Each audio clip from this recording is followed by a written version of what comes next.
মানসিকভাবে হলেও আমরা ফিরে আসি। ভিন্ন প্রসঙ্গে যাই, সেটা হচ্ছে যে এখন যে তরুণদের সাথে কাজ করছেন তাদের কোন দিকটি ভালো লাগে এবং কোন দিকটি মনে হয় যে তাদের বদলানো উচিত? এখন তো আসলে আমরা যে জায়গায় আছি এটা আমাদের সবসময় শেখারই জায়গা। তো আমি আমার এত বয়স হচ্ছে, তারপর আমি মনে করি যে ওদের কাছ থেকেও আমার অনেক কিছু শেখার আছে। কারণ ওরা যে সময়টায় এসছে তখন প্রযুক্তি এবং জানার পৃথিবীটা সব দরজা জানালা সব খুলে গেছে।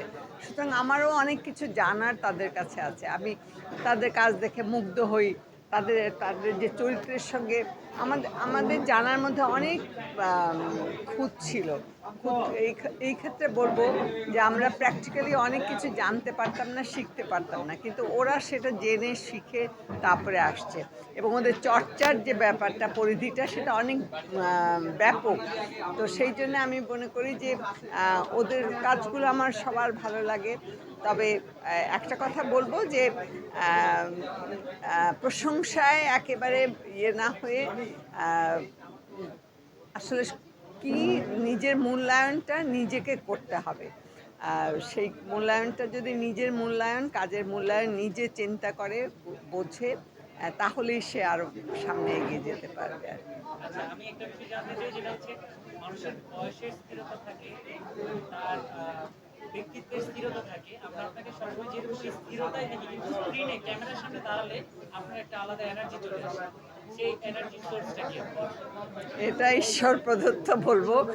আসলে আমার যে কাজটা, এই কাজটাকে তো আমি আমার সমস্ত সত্তার ভেতরে এটা যেন গ্রথিত হয়ে আছে। আমি অহংকার করে বলি যে সত্যি আমার কাজে আমি আম একনিষ্ঠ ছিলাম এবং একনিষ্ঠ আছি। যার জন্যেই আমার যত শরীর খারাপ লাগুক না কেন, কষ্ট হোক, তারপরে আমি বলি যে না, আমার এই কাজটা আমি শেষ করব, শেষ করে যাব এবং আমার ডিরেক্টর যতক্ষণ না পর্যন্ত সন্তুষ্ট হচ্ছেন আমি ততবার শর্ট দিতে রাজি। না হলে আমি বলি আবার আবার করি, আবার আবার আমাকে দেখিয়ে দাও। কারণ আমি জানি এটা আমাকে শেখার কাজ। আমি একদম পারফেক্ট করছি এটা আমি কখনোই নিজেকে মনে করি না। তো সেই হয়তো আমার সেই আন্তরিকতাটা বা আমার সেই সততাটাই আমাকে এইভাবে কাজে এগিয়ে নিতে সাহায্য করে আর কি।